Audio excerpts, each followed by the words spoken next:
चलिए भैया, last time I think instantaneous acceleration तक के हो गया था ना, एवरेज एक्सेलरेशन भी हो गया था और इंस्टेंटेनियस भी होता ना। अब देखो, अब मस्त एकदम ध्यान दो बेटा सब लोग। अब अपन ये स्टडी करेंगे काइनेमेटिकल इक्वेशन।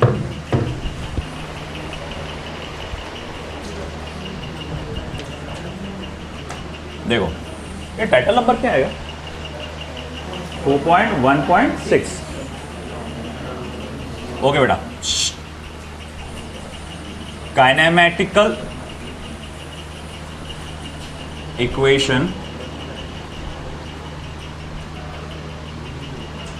फॉर 2-dimensional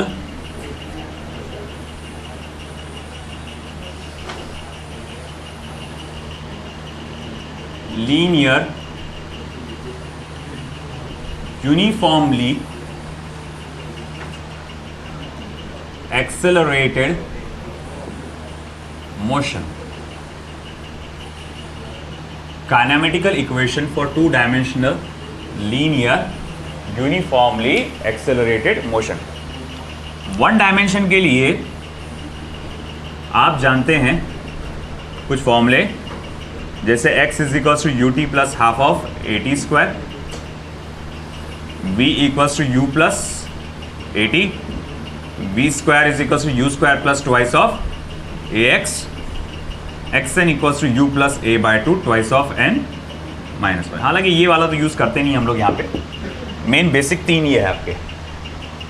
यही फॉर्मूला, यही पूरा कंसेप्ट अपने को फिर से स्टडी करना है इन 2-डायमेंशनल लीनियर मोशन।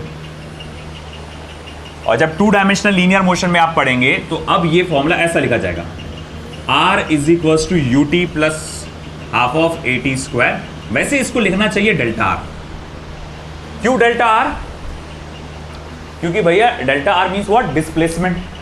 आर का मतलब सिर्फ क्या हो जाता है, पोजीशन, और यहां जो x होता है वो क्या होता है, डिस्प्लेसमेंट होता है असल में। तो ये होगा डेल्टा आर। अगर वेक्टर फॉर्म में लिखना चाहो तो वेक्टर फॉर्म में भी लिख सकते हो। Vector v is equal to vector u plus vector a t, और वेक्टर v का square is equal to u square plus twice of a x r, sorry a delta vector r, है ना। तो ये कुछ फॉर्मूलों से आप क्या कर सकते हैं, सारा कैलकुलेशन कर सकते हैं। अब ये तो चलो फॉर्मूले हैं, प्रैक्टिकली कैसे हम लोग सॉल्व करेंगे चलो वो देखते हैं। तो चलिए कुछ एग्जांपल्स लेंगे ताकि समझ में आए कि 2 डायमेंशन में काइनेमेटिकल इक्वेशन का इस्तेमाल हमें कैसा करना है। उठे गेला रे तू। देखो एक क्वेश्चन ऐसा दिया हुआ है, a particle has initial velocity, a particle has initial velocity 2I cap plus 3J cap। अरे कौन अजान दे रहा है भाई? मैं पहले तो मैं बोला अजान हो रही, फिर मैं बोला यार ये वक्त कौन सा है अजान का। 2I cap plus 3J cap and acceleration 0.3I cap plus 0.2 J cap, full stop. The magnitude of velocity after 10 seconds will be, magnitude of velocity after 10 second क्या रहेगी। देखो भाई पहले तो वेक्टर फॉर्म में निकालना पड़ेगा, बाद में मैग्नीट्यूड लेना पड़ेगा। तुमको इनिशियल वेलोसिटी दिया, हाँ दिया, तुमको एक्सेलरेशन दिया, हाँ दिया, तुमको टाइम भी दिया, और क्या चाहिए, सब कुछ दे दिया उसने। क्या पूछा, बस फाइनल वेलोसिटी। अब फाइनल वेलोसिटी फिर मैं कैसे निकालूंगा, बहुत आसान है। एक तो मैं डायरेक्ट पूरा का पूरा करूंगा, है ना, या फिर याद है कल बताया था एक्स एक्सिस पे अलग फोकस करके निकालो, वाई एक्सिस पे अलग फोकस करके। सिर्फ एक प्रॉब्लम है जो दोनों तरीके से सॉल्व करके दिखाऊंगा मैं। जैसे ये वाला मैं दोनों तरीके से करूँगा। पहला मेथड 1 मैं डायरेक्ट पूरा का पूरा करूँगा। मैं बोलूँगा देख भाई vector v is equal to vector u plus vector a into t. मैं ये वाला फॉर्मूला इस्तेमाल करूँगा क्योंकि इनिशियल वेलोसिटी दिया है, एक्सेलरेशन दिया है, टाइम दिया है, तुमसे क्या पूछा है, फाइनल वेलोसिटी पूछा है। अब मैं बोलूँगा ओके ओके भैया इनिशियल वेलोसिटी है क्या, तो बोले 2i cap plus 3j cap. Okay भाई, प्लस एक्सेलरेशन कितना है 0.3i cap plus 0.2j cap. Time कितना है 10 सेकेंड है ना। पहले क्या करेंगे आप, ये 10 को अंदर मल्टीप्लाई कर दो, तो 2i cap plus 3j cap plus ये 10 को अंदर मल्टीप्लाई करो 3i cap plus 2j cap. सही है। अब इन्हें ऐड करो 2 प्लस 3 5, 3 प्लस 2 5। तो ये मेरे पास क्या आ गया बेटा, वेलोसिटी का फॉर्मूला है बट इन वेक्टर फॉर्म आया अभी। हाँ, अपने को इसको क्या लेना है, मैग्नीट्यूड। अब इतना तो ट्रेन हो जाना चाहिए, जान तो तुम नहीं हुए मुझे मालूम है। इसका आंसर क्या आना चाहिए, 5√2 है ना। दो अगर आई कैप जे कैप से मैग्नीट्यूड 5√2। फिर भी सॉल्व करके दिखाता हूँ। मैग्नीट्यूड में करते क्या आप, ये कोएफिशिएंट का स्क्वायर करके ऐड करते हैं, तो 2 टाइम्स ऑफ 5 स्क्वायर यानी कि 5√2 मीटर प्रति सेकेंड है ना। ये आ गया आपका आंसर। अब ऐसा है कि भैया मेथड सेकंड, मतलब निवाला आपको बना के दिए फिर भी आपने इसको खोले अलग है ना, सब्जी अलग खाए रोटी अलग खाए। हालांकि गया वो दोनों मिला के भी खा लेते तो पेट में जा रहा था, मगर अलग किए, सब्जी खा लिए पहले फिर रोटी अलग खा लिए, वो मामला। अब कैसा, मैं एक्स एक्सिस पे अलग फोकस करूँगा। मैं बोलूँगा ठीक है velocity along x axis, initial velocity along x axis कितना है, तो बोले देखो 2 मीटर पर second. Acceleration along x axis कितना है 0.3 मीटर पर सेकेंड स्क्वायर। टाइम तो हर एक एक्सिस का सेम होता है यानी 10 सेकेंड। तो final velocity along x axis, तो ux plus ax into T. ux कितना है 2, ax कितना है 0.3, टाइम कितना है 10, तो 2 प्लस 3 यानी कि 5 मीटर पर सेकेंड। ये आ गया vx। अब आई बारी vy की, तो uy कितना है, बोले uy है 3 मीटर पर second, initial velocity along y axis. Acceleration कितना है अलॉन्ग y एक्सिस 0.2 मीटर पर सेकेंड स्क्वायर। टाइम दोनों एक्सिस के लिए होता है 10 सेकेंड। अब मैं बोलूँगा ठीक है vy equals to uy plus ay into t. देखो vy निकालना है। uy कितना है बेटा 3, ay कितना है 0.2 multiply by 10। vy equals to 3 plus 2, vy equals to 5 metre पर सेकेंड। ये आ गया vx भी आ गया आपके पास, ये vx आ गया, ये vy आ गया। वेक्टर v क्या है बेटा, vx into i cap plus vy into j cap. तो फिर vector v is equals to 5 i cap plus 5 j cap metre पर सेकेंड। तो v is equals to under root of 5 का square plus 5 का square यानी कि 5√2 metre पर second. तुमको नहीं लग रहा ज़बरदस्ती मैंने हाथ दुखा दिया इतने, है कि नहीं। पहले x एक्सिस का पूरा तामझाम किया, फिर y एक्सिस का अलग से तामझाम किया, अल्टीमेटली आंसर वही निकल गया जो छोटे से इसमें आ गया था। थोड़ा सा बस वेक्टर को संभालने का वो हो ना हुनर, आप इजीली कर ले सकते, समझे ना। लिखो, दोनों लिखो, मेरा हाथ अकेले का क्यों दुखे, है कि।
हुआ, इधर का हो गया।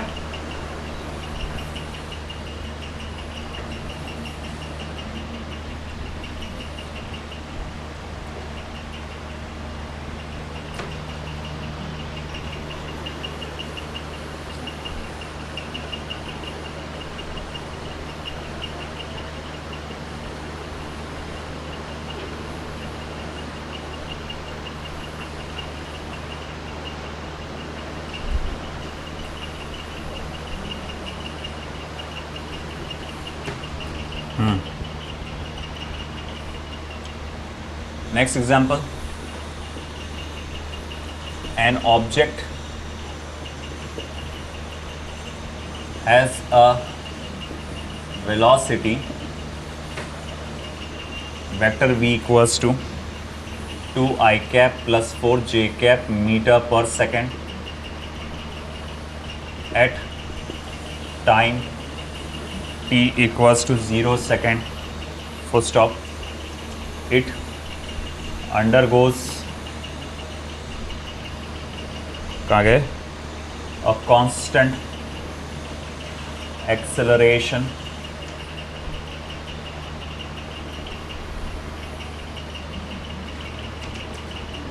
vector a equals to I cap minus 3 j cap meter per second square for 4 second full stop.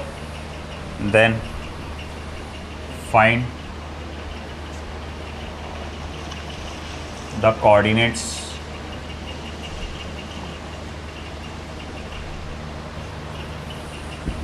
of the object if it is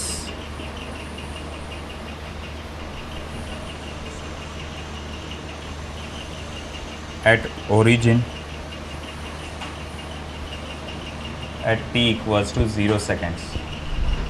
अगर वो origin पे है at t equals to 0 second.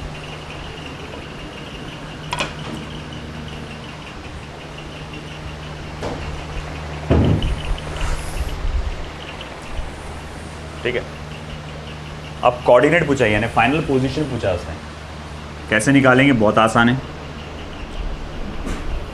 हमारे पास क्या क्या दिया हुआ है? इनिशियल वेलोसिटी है ना, t इक्वल्स टू 0 सेकंड मतलब इनिशियल वेलोसिटी, एक्सेलरेशन है और टाइम है आपके पास, और कोऑर्डिनेट पूछा है। कोऑर्डिनेट कहाँ रहता है? डिस्प्लेसमेंट में, final position minus initial position. तो तुम क्या करो, सबसे पहले डिस्प्लेसमेंट निकालो, डेल्टा वेक्टर आर। कैसे निकालेंगे? Vector u into t plus half of a t का स्क्वायर, है ना। Delta vector r is equals to vector u कितना है? 2 I cap plus 4 j cap. Time कितना है? 4 सेकेंड, ठीक है, प्लस हाफ ऑफ एक्सेलरेशन कितना है? I cap minus 3 j cap. Time कितना अगेन? 4 सेकेंड। उसका स्क्वायर कितना होगा? 16। 2 1 ज़ा 2 8 ज़ा, ठीक है। डेल्टा वेक्टर आर 4 को अंदर मल्टीप्लाई करो, 8 I cap plus 16 j cap plus 8 I cap minus 24 j cap, correct, ठीक है ना। अब इन्हें ऐड करो, 16 I cap minus 8 j cap, है ना। ये आ गया तुम्हारे पास क्या? डिस्प्लेसमेंट। ये क्या होता है? Final position minus initial position, 16 I cap minus 8 j cap, okay. मगर शुरू में वो कहाँ पर था? ओरिजिन पे था, मतलब इनिशियल पोजीशन इसकी क्या थी? 0। तो ये तो पूरा पार्ट 0 हो जाएगा। मतलब ये होगा कि therefore vector R2 is equals to 16 I cap minus 8 j cap, यानी x2 कॉमा y2, यानी कि फाइनल कोऑर्डिनेट्स क्या आएंगे इसके? 16 कॉमा माइनस 8। दैट्स इट, बस। आया समझ में? एक और तरीका इसको सॉल्व करने का, है ना। अब्दुल्ला समझ गया? नहीं नहीं सर रहने दो, समझ गया हम, है कि नहीं। एक्स एक्सिस को पूरा अलग से सॉल्व करो, है ना। X is equal to u t plus u x into t plus half of a x into t का स्क्वायर। वाई को अलग से सॉल्व करो, y equal to u y into t plus half of a y into t का square, और x और y मिल जाएंगे आपको।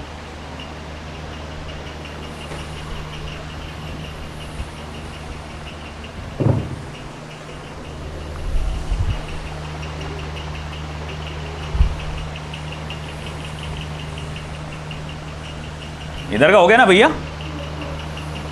हाँ या ना? नहीं हुआ।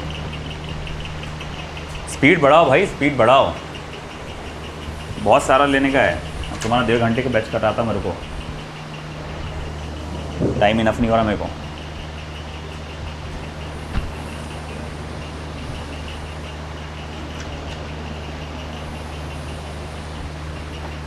दिख गया? हो गया, गुड। चलो भाई जल्दी करो।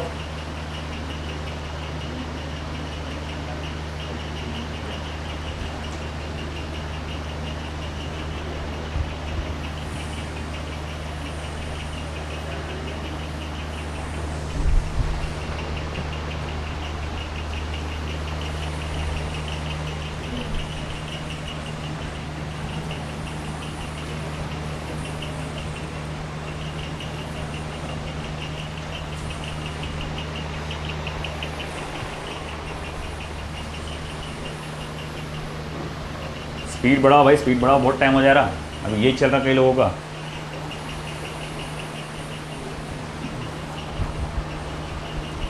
अब अपने को थोड़े से कॉम्प्लेक्स प्रॉब्लम लेना है, थोड़ा सा अपर लेवल, दिमाग थोड़ा और चलाना पड़ेगा। अरे है इजी, वो भी मेरे को तो इजी लगता हो, उनको भी इजी लगेगा। आपको कुछ रूल्स फॉलो करना है, आप बहुत आसानी से कर लोगे हो। हेडिंग 2, सम कॉम्प्लेक्स प्रॉब्लम्स। सम कॉम्प्लेक्स प्रॉब्लम, सम कॉम्प्लेक्स प्रॉब्लम्स। जगह छोड़ो इसके लिए। सम कॉम्प्लेक्स प्रॉब्लम्स। अब आगे लिखो, की पॉइंट्स करके लिखो, की पॉइंट्स, की पॉइंट्स, की पॉइंट्स। ये जो की पॉइंट्स है ये आपको हेल्प करेंगे प्रॉब्लम को अच्छे से सॉल्व करने में, ठीक है। अब देखो, मैं हमेशा कहता था कि डायरेक्शन सेपरेट रख के सॉल्व मत करो, मगर इस बार बोलूँगा थोड़ा सा डायरेक्शन सेपरेट रख कर सॉल्व करो, है ना। अलग अलग डायरेक्शन को अलग अलग फोकस करो, बाद में रिकम्बाइन करो। लिखो point number 1, when a particle is moving in a plane, when a particle is moving in a plane, treat each direction separately, treat each direction separately, full stop. Number 2, next point, while analyzing the x direction,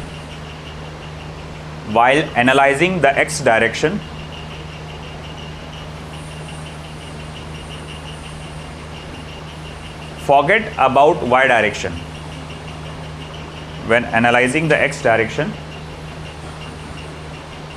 forget about y direction.